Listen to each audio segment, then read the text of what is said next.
Jadi ada surat di Quran yang mati-matian membela yang hafal sampai surat itu memasukkan orang itu ke surga, yaitu tabarakalladzi biyadihil mulk. Bismillahirrahmanirrahim. Tabarakalladzi biyadihil mulk wa huwa ala kulli syai'in qadir.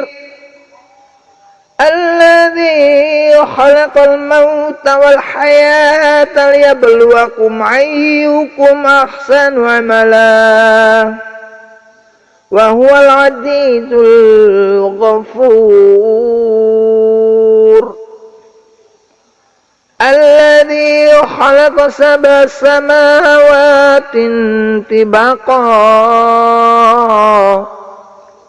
ما ترى في خلق الرحمن من تفاوت فارجع البصر هل ترى من فتور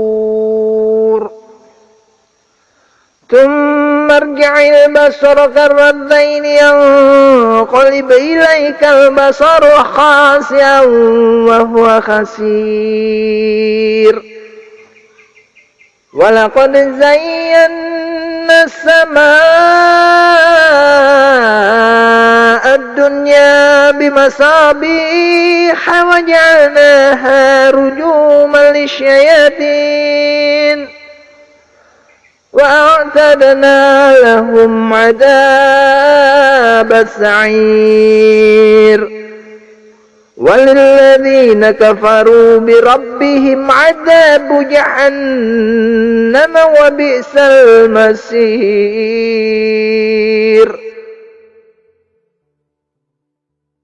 إِذَا أُلْقُوا فِيهَا سَمِعُوا لَهَا شَهِيقًا وَهِيَ تَفُورُ تكاد تميز من الغيظ كلما ألقي فيها فوج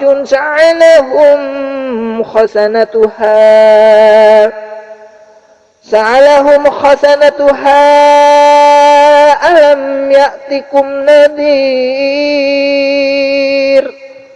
قالوا بلى قد جاءنا نذير فكذبنا وقلنا ما نزل الله من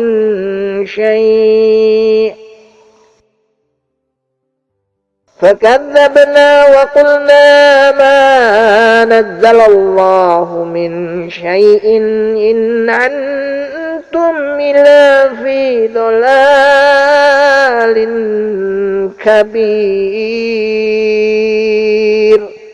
Terus niki kalau terangaken nggih. Tentu masyhur sekali ya di antara yang difahami semua ulama bahwa Quran itu bisa mensyafaati ya. Masyhur sekali bahwa Quran itu bisa apa? Mensyafaati. Bahkan syafaatnya Quran itu bedanya dengan syafaatnya Nabi adalah syafaatul Quran ini menghalau atau menghadang orang biar gak sampai kena azab. Tapi kalau syafaatnya selain Quran itu yang sudah kena azab diambil dari azab itu. Nah, dalu niki kalau kepengen matur tangjenengan sedanten karena niki lami sekali saya kaji bahwa malaikat, nggih malaikat sinten mawon itu juga kena konstitusi aturan fikih. Jadi kalau kita sebagai manusia wajib menghormati orang hafal Quran, nggak boleh nyadui wong hafal Quran, nggak boleh ngidoni wong hafal Quran, maka malaikat juga kena aturan yang sama. Karena dia, malaikat ini termasuk makhluk yang mukallaf, makhluk yang kena tatanan Allah Subhanahu wa taala. Sehingga Rasulullah SAW dawuh surat Tabarok disebut Al-Munjiyah, Al-Waqiyah, surat yang bisa menyelamatkan yang hafal dari siksa kubur. Pokoknya singkat cerita, ada orang itu fasik, mungkin ya layak disiksa. Pas sampai disiksa malaikat, surat Tabarok muncul menjelma sebagai seseorang. Kalau kamu menyiksa orang ini berarti nyiksa saya. Terus kata malaikat, anti min kalamillah, ya rujuknya memang perempuan karena surah itu dari muannas karena ada taknya. Anti min kalamillah, kamu ini termasuk kalamullah. Wa ana akrahu musa'ataki, tentu aku nggak berani menyiksa kamu. Ya terus berdebat kata malaikat, ini orang nggak bener, ini orang fasik, saya harus mukuli dia. Kata surat Tabarok, sak fasik-fasiknya aku itu ning atine. Enak nyiksa dekne nyiksa aku. Wahnya debat karena nggak ada mahkamah konstitusi. Terus walhasil terus malaikat bilang gini, ya sudah kita lapor kepada Allah Subhanahu wa taala. Lapor, akhirnya surat Tabarok ini cerita ke Allah, ya Allah, ini orang setiap kali datang ke saya dari sekian surat-surat yang ada di Quran, orang ini milih saya, yang dipelajari ya saya, yang dihafalkan juga saya. Ini kata surat Tabarok kepada Allah. Jika orang ini hafal saya tidak ngefek ke dia untuk tidak disiksa, maka mendingan saya tidak termasuk kitabika, saya tidak termasuk Quran saja. Jadi Quran orang iso nyafaati. Terus kata Allah, lho kowe kok emosi, kata Allah. Ya harus emosi dong Gusti, masa sudah di Quran kok gak iso nyafaati sing ngapal. Terus kata Allah, wis aman. Makanya terus banyak orang ngapalkan surat Tabarok. Ya ini sekaligus ijazah nih untuk meradam kemarahan malaikat niku apal surat Tabarok. Syukur-syukur apal 114 surat. Oh niku malaikat sinten mawon pun kena ini. Cukup apal Tabarok. Sehingga adatnya orang-orang Jawa selain apal Yasin itu apal Tabarok. Nah saya itu lama sekali mempelajari bab ini. Ternyata diantara pokoknya itu satu, karena malaikat itu kena aturan fikih. Nggih imut nggih, malaikat itu juga kena aturan fikih. Jika orang hafal Quran itu haram disadui, kita haram menghinakan, maka malaikat juga kena aturan tidak boleh menghinakan orang yang hafal Quran. Dan alhamdulillah di banyak syurahul hadis, hafal Quran itu maknanya tidak harus hafal semuanya. Orang boleh hanya hafal Tabarok, boleh hanya hafal Waqiah. Itu kalau kamu hafal betul, surat ini juga bisa berdiri sendiri mensyafaati Anda. Kayak ini surat Tabarok, beliau matur kepada Allah Subhanahu wa taala, redaksinya gini, inna fulanan amida ilayya min baini kitabika fata'allamani wa ta'alani. Jadi dari sekian surat yang ada di Quran, orang ini selalu milih saya ya Allah. Jadi gampangannya surat Tabarok, wong saya diprioritaskan orang ini, kok saya dingin-dingin saja ketika mau jenengan siksa, ini enggak fair. Apa gunanya saya sebagai kalamullah, sebagai kalamuka ya Allah, kemudian tidak ngefek kepada orang ini. Akhirnya walhasil sama Allah surat Tabarok diberi hak syafaat. Makanya akhirnya semua ulama ijma yang bisa mensyafaati itu adalah satu Quran, dua Rasulullah SAW, ketiga orang-orang soleh dan seterusnya. Tapi yang penting dari ngaji ini adalah bahwa malaikat itu kena konstitusi. Makanya saya punya ijazah untuk jenengan, malaikat itu bisa diteror, sama tenang saja, malaikat itu bisa diteror, bisa dibully. Masyhur itu di cerita Nurul Zulam, karangannya Senawawi. Sayyidina Ali yang mbahnya Habib Ali ini, Sayyidina Ali bin Abi Thalib. Ya jadi Rasulullah kita tahu punya menantu yang top alim alamah namanya Sayyidina Ali. Sayyidina Ali itu yang menuso. Jadi dia itu iseng kepengen roh Umar itu wedi. Kok mangkel, wong kok ning donya anggere wong tau disentak itu kepengen roh Umar disentak, wong sak urip-uripe nyentak wong. Walhasil Sayyidina Ali ketika Umar wafat, beliau berdoa, ya Allah saya beri kasaf supaya ngerti Umar sing mletene ngono anggere wong disentaki wani gak nyentak mungkar nakir. Itu tok tujuannya. Nah, karena Sayyidina Ali itu orang yang luar biasa, walhasil dituruti mbek pangeran kasaf. Wasep melihat mungkar nakir datang itu matanya kalkidril holi, kayak apa panci yang menganga. Seru. Umar baru bangun dari kubur. Sayyidina Ali sebenarnya ingin melihat kalahnya Umar, sebetulnya niatnya itu ingin melihat kalahnya Umar. Ternyata Umar tersinggung, langsung berdiri. Hei malaikat, kamu itu harus punya akhlak. Kamu tahu saya siapa? Saya ini temannya kekasihnya Allah. Yang diandalkan temannya, bukan dia. Jadi bolehlah neror malaikat itu boleh. Kamu tahu saya ini siapa? Saya ini temannya kekasihnya Tuhan, kekasihnya Allah. Ya ke sopo kancane Nabi Muhammad. Itu panik mungkar nakir. Panik terus matur Allah, ya Allah ini ada orang yang saya teror malah saya diteror. Siapa dia? Umar, temannya kekasihmu. Kata Allah, yo kowe iku yo sing di akhlak sithik mosok ambek kancane Nabi gitu. Semenjak itu terus sopan ya Pak mungkar nakir. Tapi Sayyidina Ali gagal ngelihat Umar kalah. Padahal cita-citanya kepengen Umar sekali-kali kalah. Jadi ada sekian cara untuk apa kalau dibahasakan untuk meredam malaikat. Masyhur ada ulama alim alama pekerjaannya mengajar tauhid. Ngajar tauhid lah, mungkin tauhid primbon sampai tauhid apa. Ketika meninggal sama malaikat masih ditanya marbuka, manabuka dan seterusnya. Imam Malik datang, hei malaikat, ini guru tauhid, saurip-uripe mulang tauhid, kira tau mulang kok takut sing tukang mulang, sing sopan. Ya sudah gak usah tanya. Jadi cerita seperti ini mungkin orang lain boleh nggak percaya, tapi itu mudawwan, dibukukan di beberapa kitab, dan saya percaya itu karena secara umum kaidahnya adalah ala inna auliya Allahi la khaufun alaihim walahum yahzan, tetap lahumul busyra fil hayatid dunya fil akhirah. Hanya kalau wali itu mengalami ketakutan ketemu mungkar nakir, berarti dia tidak punya busyra fil akhirah. Padahal para wali ini dijamin punya busyra, mendapatkan gembira di dunia, juga mendapatkan gembira di akhirat.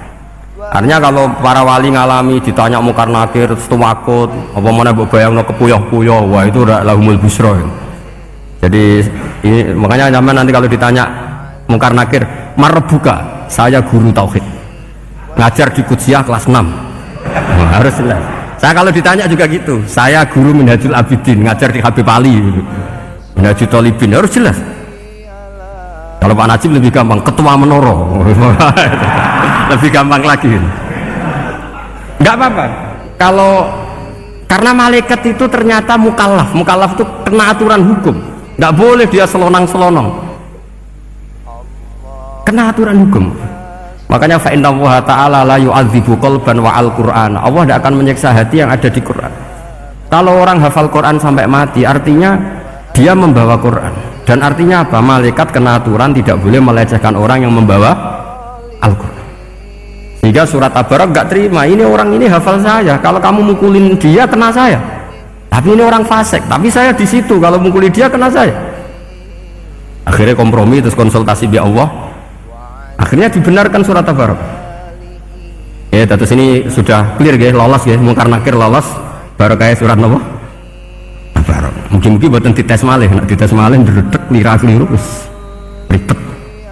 Tapi saya percaya itu ya. Saya tidak bisa membayangkan ya, ketika Quran disifati Rasulullah SAW bahwa Quran itu syafa', memberi syafaat, kemudian itu tidak ngefek. Saya itu keberatan sekali. Begitu juga apalagi ya, misalnya Rasulullah disifati aqrabin nas, ahabbin nas ilallah, kemudian tidak ngefek bisa memberi syafaat, itu tidak fair. Pasti orang-orang dekatnya Allah ini bisa memberi apa? Syafaat. Karena status kedekatannya Rasulullah SAW diantaranya adalah hak memberi apa? Syafaat. Karena malaikat yang semuanya itu kena konstitusi. Saya punya kitab Sarahnya Bukhari banyak, saya punya itu diantaranya riwayat dari Ahlul Bait, dari Sayyid Ali Zainal Abidin Anil Husain an abihi an Rasulillah SAW. Itu riwayatnya adalah ketika nanti di mahsyar itu ya tidak usah kamu bayangkan ya, karena ini bila kaifin walam hisorin, itu Nabi diantara Jibril dan Allah. Kemudian tentu yang akan masuk surga itu orang-orang yang sudah jelas surganya, kayak para nabi, para wali, para habaib, para orang-orang pilihan, itu jelas surganya. Tapi apa yang terjadi? Allah itu, ya tentu Allah zat yang maha tahu, sudah sangat tahu. Itu nabi usulnya itu hanya satu, ay Rabbi. Saya masih apal teksnya, memang tak apalkan karena ini tak mau tak pakai senjata untuk ketemu para malaikat. Bukan ya Rabbi, kalimatnya ay Rabbi. Ay Rabbi ibaduka abaduka fi atrofil ardi. Loh Gusti, yang nyembah jenengan bukan hanya orang Kudus tok, bukan orang Menara tok, bukan madrasah-madrasah elit tok, bukan sekolah-sekolah Anggulun tok. Banyak orang yang di tengah hutan juga nyembah jenengan, banyak orang yang kerja di Korea juga nyembah jenengan, banyak orang dengan segala kemiskinannya juga nyembah jenengan. Tidak hanya orang-orang mainstream ini yang nyembah jenengan. Akhirnya Allah ini terus nyari orang-orang yang nggak jelas alamatnya, nggak jelas statusnya, tapi di hatinya hanya masih nyembah Allah Subhanahu wa ta'ala. Ini termasuk berkah dari rahmatnya Rasulullah SAW. Jadi nanti yang jelas ya tentu akan dapat surga karena posisinya jelas. Yang nggak jelas diusulkan sama Rasulullah, ay rabbi ibaduka abaduka fi atrofil ardi. Itu luar biasa. Saya pernah ke Korea itu haru karena di sana ya ada yasinan, ada dibaan. Padahal kerja di negara ateis. Itu kalau mereka sholat, itu nyuri-nyuri waktu makan sholatnya itu di kamar mandi. Ya jangan bayangkan kamar mandinya kayak di sini yang sempit, enggak. Kamar mandi di kota-kota itu kan mungkin lebih bagus dibanding kamar tidur jenengan. Kayak di hotel-hotel itu kan kalau santri so ngantuk saking mewahnya, jadi bisa kadang ada yang tanya, mosok Gus kamar mandi nek Gus sholat mau cuy, iwak kamar mandimu ini kamar mandi. Ya sering do tanya saya, itu sholatnya sah apa enggak? Sah, semuanya gitu, tak jawab sah terus. Dan itu yang nanti diusulkan Rasulullah Shallallahu Alaihi Wasallam, ay rabbi ibaduka abaduka fi atrofil ardi. Di luar orang-orang yang mainstream itu ya Allah, banyak orang yang menyembah jenengan. Saya tuh pernah nangis ketika di Bandara Jakarta ketemu orang wireng, serai melarat, jelas melarat, wireng. Ini aku ketemu saya cium tangan, Gus saya ini itu habis dari Selandia Baru, kerjanya dia itu ikut apa mancing gitu, mancing ikan tuna di Selandia. Kalau saya di tengah laut itu sampai 2 bulan. Hiburan saya itu hanya ngaji jenengan lewat YouTube. Coba orang di tengah laut ngaji. Wah itu seneng pojok bumi. Jadi ini umat Rasulullah Shallallahu Alaihi Wasallam. Makanya kalau suwon jenengan yakin saja terhadap syafaatnya Quran, karena semua malaikat itu kena aturan. Di antara aturannya adalah tidak boleh menyiksa orang yang di hatinya ada Al-Quran. Fa inna Allaha ta'ala la yu'adzibu qalban wa al-Qur'ana, karena Allah tidak akan menyiksa hati yang ada di Quran, yang ada Qurannya. Sehingga memiliki jelas gini riwayat saking Ibnu Katsir, semoga kula percaya, apalagi ini didawuhkan Rasulullah Shallallahu Alaihi Wasallam bahwa surat Tabarok adalah disebut munjiyah, penyelamat, juga disebut wakiyah, penjaga. Lalu biasanya orang-orang yang nggak percaya syafaat itu pertanyaannya adalah, kan manusia itu wa alaisa lil insani ila masa'a, manusia itu hanya bisa membawa bekal apa yang pernah dilakukan. Itu dijawab oleh ulama-ulama kita ahli sunnah wal jamaah. Entah perlu ditambah anahdia apa enggak tahu saya.